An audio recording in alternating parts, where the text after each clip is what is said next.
When I was a child, the world felt too big to fit inside a house.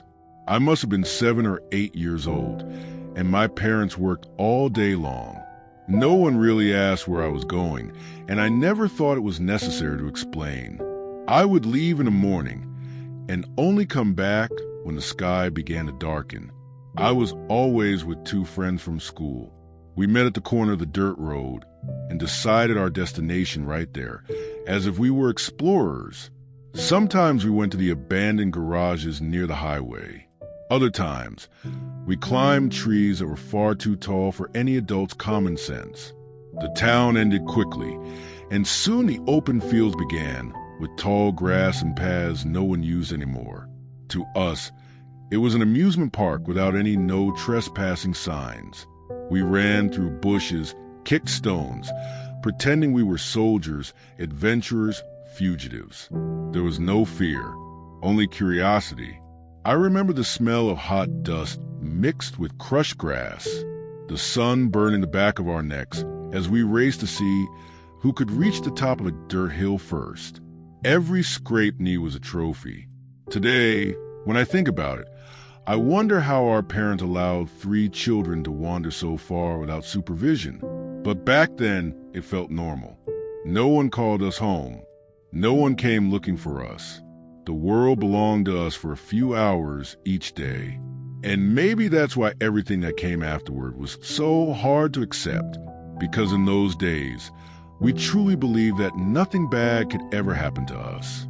We thought the fields were just fields, and that the sky, even when it turned dark, was only part of the game. That's what innocence is like.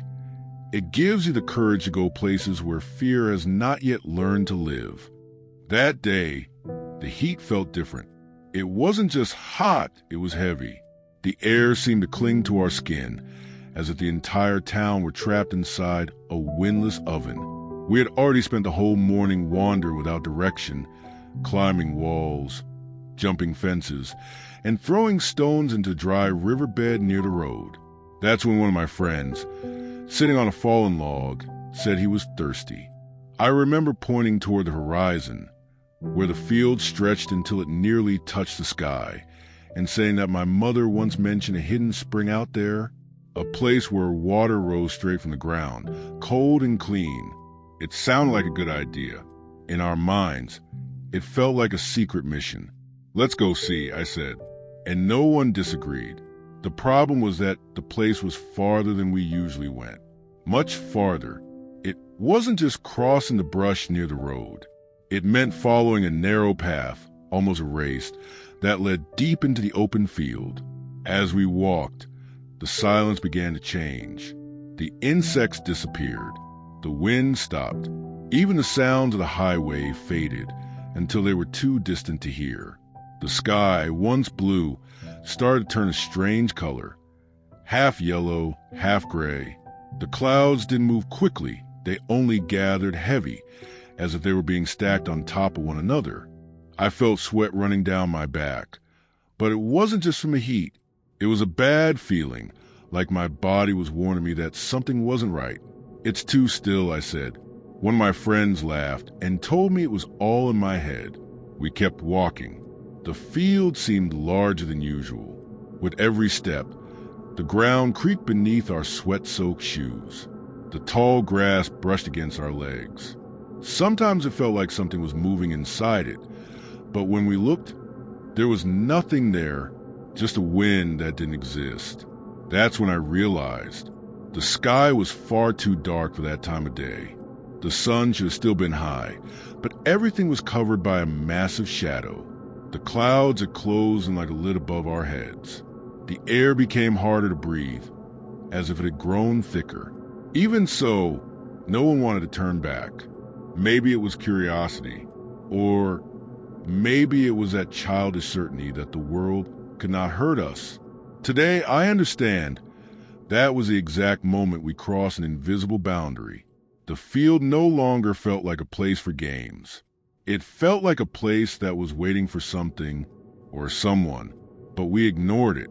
We kept moving forward, laughing, pushing one another, unaware that the sky was already preparing to change everything. The first drop fell hard, as if someone had thrown a stone of water from the sky. Then another, and another. Within seconds, the sound of rain turned into a roar. The sky split with light. A white flash tore through clouds, followed by a thunderclap, so loud it made the ground tremble beneath our feet. We stared at each other in shock, and then we laughed. "Damn, that was close," one of them shouted. The rain grew so heavy that our shirts clung to our bodies. Water ran down our faces, through our hair, along our arms. But no one thought about running. On the contrary, it felt fun, like a new game. In the middle of the field, there was a single tall tree, standing apart from everything else, as if it had been planted there by mistake. It was the tallest thing for miles, a perfect target for lightning. "Bet it's going to hit that one," when my friend said. We stared at the tree, waiting. The sky flashed again. 1, 2, 3. The thunder followed, so powerful it made our chests ache from the inside. 3 seconds, someone shouted, laughing. We started counting out loud, as if it were a competition. Whoever got the closest one. With every bolt of lightning, our voices mixed with the sound of rain and the wind that had finally begun to blow. The field turned into a sea of mud. Our shoes sank into it. The whole world felt like nothing but rain, dark sky, and that lonely tree in the middle of everything. Another flash, another thunderclap. That one was farther. No, it was closer. We played as if we were watching a show made just for us. But after one of those flashes, something changed. In the middle of that white light, for just a single second, I saw something different near the tree. It wasn't a tree. It wasn't a bush. It wasn't an animal. It looked like a dark shape, too thin to be a shadow, too tall to be a rock. When the sky went dark again, there was nothing there. "Did you see that?" I asked. "See what?" One of them laughed. "Are you scared now?" I tried to convince myself. It was only the light playing tricks on me. The rain blinded us. The thunder confused us, and my heart was beating too fast. We kept laughing. We kept counting the seconds. We kept staring at the tree. Everything still felt like a game, but something out in that field had just noticed us. The next lightning strike was so powerful it lit up the entire field, as if it were daytime for a single moment. And in that moment, I saw it, a human silhouette, standing in the middle of nowhere. It wasn't near the tree. It was several meters in front of it, out in the open field, where there were no rocks, no fences, nothing that could fool the eye. It was clearly someone or something standing still, facing us.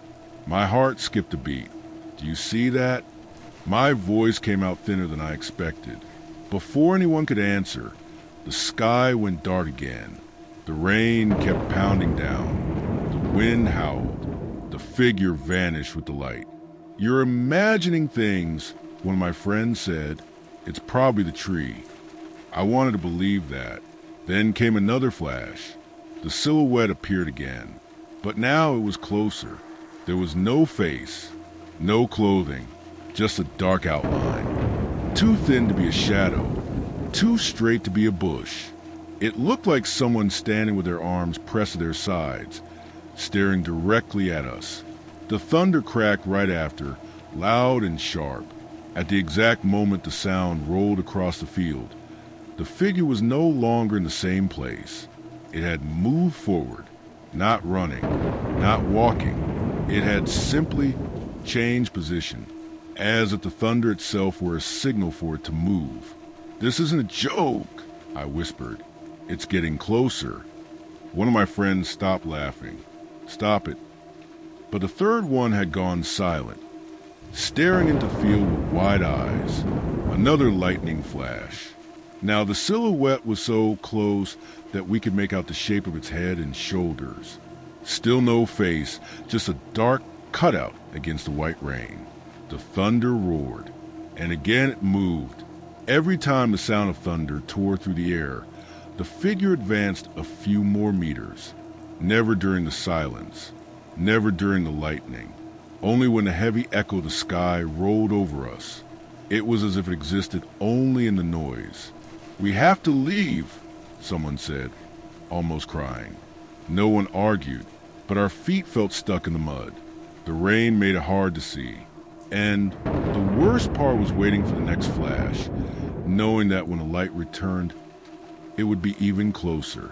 The field, which once seemed endless, now felt far too small. And that thing didn't run, didn't speak, didn't make a sound. It only came closer, to the rhythm of the thunder. With every thunderclap, the figure closed an impossible distance. There were no footsteps, no running. It was as if the sound of thunder itself pulled her forward, tearing her from where she stood and throwing her dozens of meters closer to us. First, she was near the lonely tree. In the next flash, she was already in the middle of the field, and then she was dangerously close. Too close to be imagination. That was when we finally saw her clearly. She was a hunched old woman, her body twisted, as if her bones had been broken and put back together the wrong way. She wore a long, soaked skirt that dragged through the mud. The skin of her face had a lifeless color, as if no blood had touched it for years. Her eyes, they were nothing but two dull, whitish circles, reflecting the lightning like dirty glass. In her right hand, she held a dark staff, burned at the tips, like a piece of a tree struck by an ancient bolt of lightning. And with every thunderclap, her entire body shifted. 1 second she was far away, the next she was almost in front of us. Always at the exact moment the thunder tore through the sky. We tried to scream, but the storm swallowed our voices. The smell of rain mixed with something rotten and foul that seemed to come from her. The open field, once our playground, now felt like a trap with no escape. Each new thunderclap was a sentence, as if she were synchronized with the storm itself. Panic hit us all at once, as if someone had shut off the rational part of our brains. One of my friends began to cry without even realizing it, while the other shouted with a breaking voice, "It's a ghost!" The word echoed louder than the thunder. In that instant, our legs moved on their own. We turned and ran toward the town, slipping in the mud, our hearts pounding so hard it felt like they were trying to escape our chests. The rain lashed against our faces, and the wind pushed us back, as if the field itself were trying to keep us there. I didn't dare look back, but I could feel it. I felt like we were being hunted. Each thunderclap sounded like a step behind us. Each flash of lightning lit up the road for a single second. And in that second, I was certain that if I turned around, I would see that old woman again, closing the distance between us. We ran until our bodies gave out. We ran until the houses appeared on the horizon like a safe harbor. When we finally reached the first streets of the town, we collapsed behind a wall, gasping for air, covered in mud, unable to say anything except sobs and cries. The storm went on, but the feeling of danger did not leave. Her image was burned into my mind like a cursed photograph. The hunched old woman, the soaked skirt, the lifeless face, the empty eyes, and the burned staff, as if she were still out in that field, waiting for the next sound to leap forward again. The years passed as if that afternoon had never existed. I grew up, left that small town behind, and moved somewhere else. The field, the storm, the old woman, everything became just a strange childhood memory. Something I explained to myself as a child's imagination fed by fear and thunder. The more time went by, the farther away it all seemed. Adult life arrived with its responsibilities, studies, work, and plans. In college, I met Sophia. She had a calm smile and a way of speaking that made the world feel lighter. For the first time, I felt like my life was finally on track. We walked together at night, talked about the future, laughed at silly stories.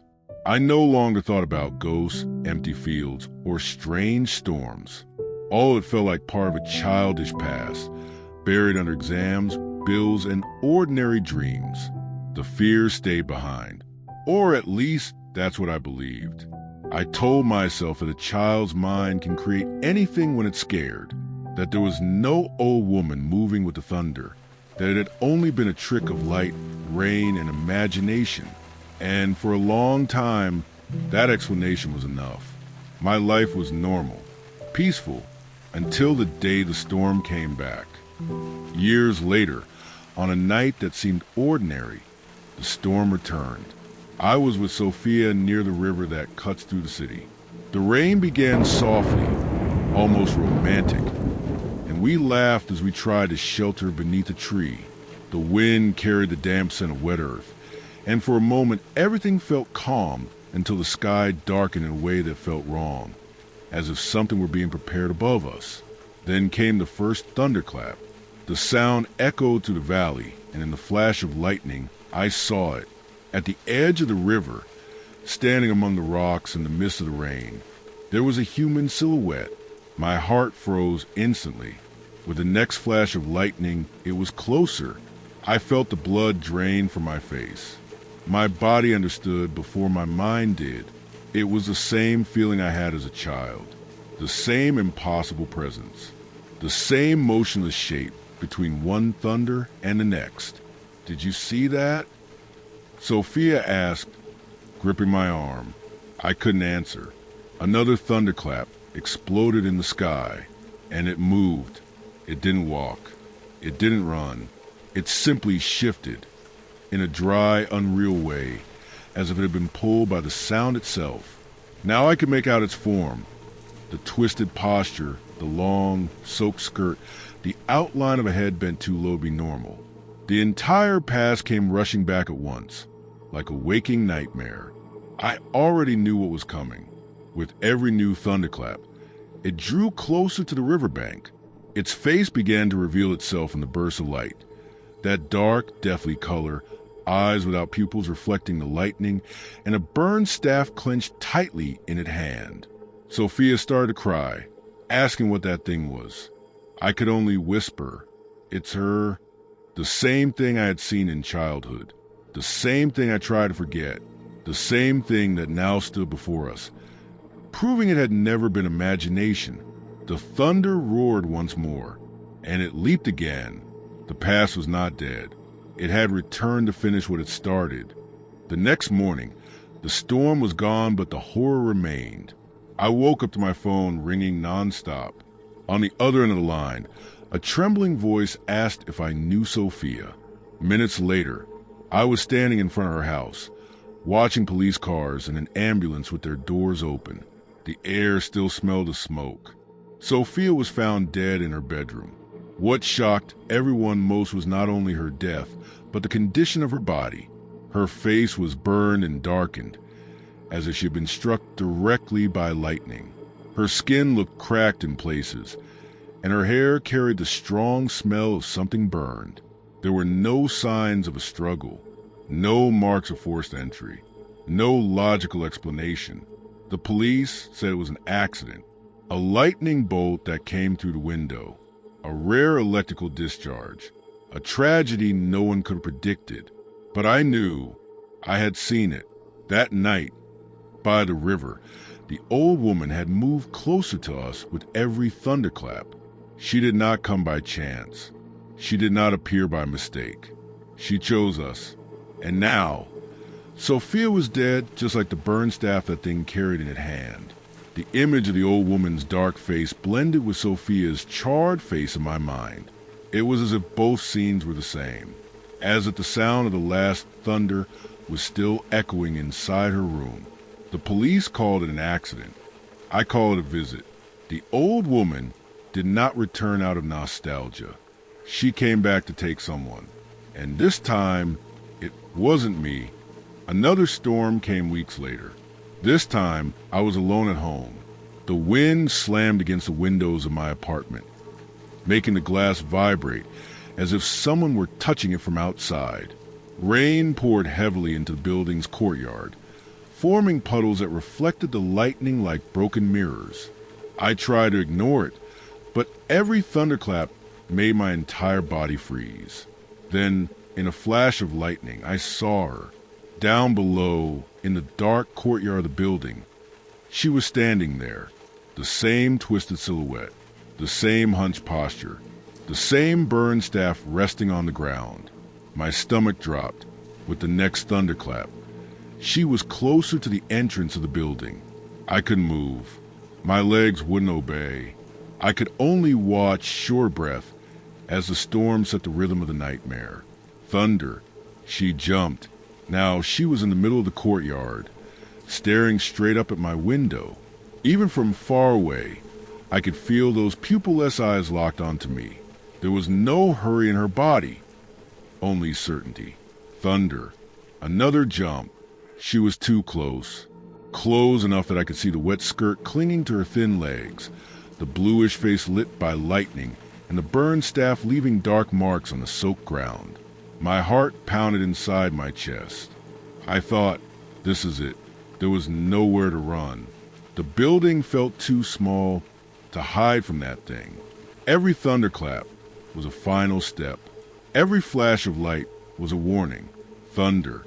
She moved again, and now she was directly beneath my window. I stepped back, pressing my back against the wall. My hand was shaking. I could barely breathe. All I could do was wait for the next sound. But it didn't come. The sky fell silent. The rain began to weaken. The wind slowed. The storm was ending. I slowly approached the window, afraid. She no longer moved. Without thunder, there was no motion. Without sound, she seemed trapped in place, frozen like a crooked statue in the middle of the courtyard. Then, with one last distant flash of lightning, her shape began to fade into the rain until only the empty courtyard remained. The storm ended, and I stayed alive. But since that night, I know one thing. She didn't reach me because the sky went quiet first. And one day, when the thunder returns strong enough, she will finish the path to my window. Years later, I returned to the town where everything began. The place felt smaller than in my memory, but far more suffocating. The streets were the same, the houses too, yet something felt wrong in the air, as if time itself had rotted there. The field still existed on the other side of the road. Empty, silent, the lonely tree was still standing, twisted, pointing toward the sky like an accusing finger. I ignored the tightness in my chest and went into the corner bar. There, I found a man who had played with us when we were children. He recognized me immediately. We talked about meaningless things, until, without thinking, I spoke the names of the two friends who had been with me on the day of the storm. The color drained from his face. He leaned across the table and whispered, "You didn't know?" My stomach tightened before he even answered. They both died. The noise of the bar seemed to vanish. "What do you mean?" He swallowed hard. "In different years, but in the same way." He paused far too long. "They were found in the field." My heart began to pound in my ears. "During storms," he continued, "their bodies were burned, charred, as if they had been struck by something that didn't come only from the sky." I felt the ground give way beneath me. The same field, the same rain, the same thunder. "The police said it was lightning," he murmured. "But no one believes that. It didn't look like an accident. It looked like an execution." The images returned like blades. The old woman jumping with the thunder, the empty eyes, the blackened staff, the smell of burning in the air. They hadn't escaped. They had only been marked. First one, then the other. The old woman had not forgotten them. She only waited for them to grow up, waited for them to feel safe, waited for time to erase their fear. Then she came back with the thunder. I left the bar shaking. The sky was already beginning to darken. Heavy clouds gathered over the field, as if something were being summoned. In that moment, I understood this was not a story from the past. It was a hunt, slow, patient, stretching across decades. She does not run. She does not hurry. She only waits for the next storm. And when the first thunder echoed on the horizon, I understood the most terrible truth of all. If she took my friends, if she took Sophia, then, since childhood, I too have been marked. And when the next storm comes, she will remember me. That was when I finally understood. That thing, that old woman who moved with the thunder, did not appear to just anyone. She appeared only to those who had crossed her path during that first storm. The three of us had seen her. The three of us had been noticed. From that day on, something invisible had been marked on us, like a seal that only reveals itself when the sky grows dark. The entity did not need to chase anyone. It did not need to search. It only waited for storms, because it knew that sooner or later, the thunder would call our names again. She appears when the sky collapses. She moves when the sound echoes. She chooses when the time is right. My friends died years later. Sophia died without ever going to that field. But she was with me that night by the river, and that was enough. The curse does not pass from person to person through blood. It passes through presence, through witnessing, through seeing what should never have been seen. Now I know. The entity does not hunt everyone. It hunts only the marked. And I am the last one. Every time I hear the first thunder of a storm, my body freezes. I close the curtains. I turn off the lights. I stay away from the windows. Not because that will save me, but because I know that somewhere out there, she may be standing still, waiting for the next sound to make her impossible leap. Maybe tomorrow, maybe in 10 years, maybe in the next heavy rain. The storm is not just weather. It is her call. And when the thunder sounds loud enough, she will move again.